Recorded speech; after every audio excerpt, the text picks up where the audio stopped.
Alors, les addictions, il y a l'un deux types. Les addictions sans substance et les addictions aux substances. Les addictions aux substances, c'est toutes les addictions aux substances psychoactives.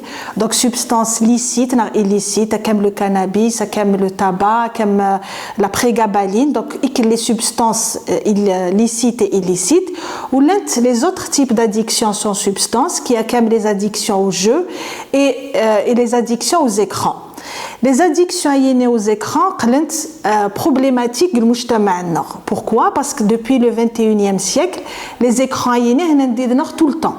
Le téléphone, la télé, les tablettes, donc les écrans, la télévision, donc les écrans sont tout le temps. Mais malheureusement, donc c'est vrai que ça a les avantages, mais les écrans ça a les avantages. Pourquoi? Parce que les ibad تنماين بزاف les écrans ou les écrans tellement donc ça a des retentissements sur leur santé mentale et des retentissements sur leur santé physique. Donc نكني نبغى كون نبه باللي que les écrans il faut نستعمل d'une façon rationnelle ماشي دين كان et à partir de quel moment j'ai une addiction, j'ai un problème d'addiction aux écrans. Les écrans ça a un retentissement sur la vie sociale, c'est-à-dire les amis, la famille, il a des activités. Progressivement il va se désintéresser des liens amicaux, des liens familiaux. Les écrans. Quand il y a un retentissement sur le sommeil, il veille très très tard à voir les réseaux sociaux, à parler, à tchatcher, à avoir des informations sur les réseaux sociaux sans que ce soit un travail intellectuel, un projet, un documentaire, quelque chose à préparer. Et c'est le retentissement des écrans chez les petits enfants. Donc beaucoup de mamans mettent leurs petits enfants face aux écrans, et ça c'est très très déconseillé et c'est très très mauvais et l'enfant Pourquoi? Parce que le fait de mettre un nouveau-né, un tout petit enfant en face des écrans, on va inhiber le développement on va inhiber le développement de son intelligence, on va inhiber le développement sensoriel de l'enfant Donc l'enfant il aura des troubles de l'intelligence, des troubles de la motricité, il aura des troubles de la concentration. Il ne va pas acquérir des choses de son entourage.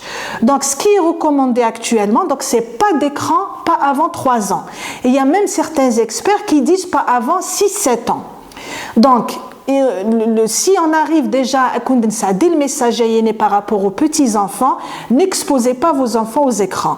Jouez avec eux, apprenez-leur à jouer, faites-les sortir, amenez-les à voir l'extérieur, à voir les animaux, à voir à aller vers l'extérieur, que de s'habituer aux écrans qui sont très très très nocifs pour eux. Maintenant, pour ce qui est de l'exposition à partir d'un certain âge, à l'âge de 6-7 ans, on peut certes les autoriser, mais avec des heures régulières. C'est-à-dire, donc, je peux par exemple leur laisser 1 heure d'écran par jour, et sous contrôle parental. C'est-à-dire, Internet et manis, et l'enfant, il joue tout seul, on ne sait pas ce qu'il est en train de voir. Donc, je peux par exemple, la télé pendant 1 petite heure, et c'est tout. Et l'enfant, je vais lui expliquer. Donc, tu ne verras la télé que pendant le moment aïnien. Ça pour ce qui est des enfants. Maintenant pour les adultes, pour éviter de tomber dans le piège de l'addiction aux écrans, de l'addiction aux jeux vidéo, il faut limiter à 2 heures, 3 heures par jour, c'est tout.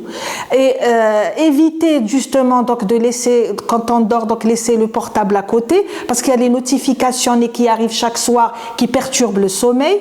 Qu'est-ce qu'il y a aussi? Donc mettre le téléphone en mode avion, le mettre loin, éteindre la télé 1 heure avant le coucher, pour pouvoir justement bien dormir et bien récupérer et ne pas tomber dans l'engrenage de l'addiction aux écrans.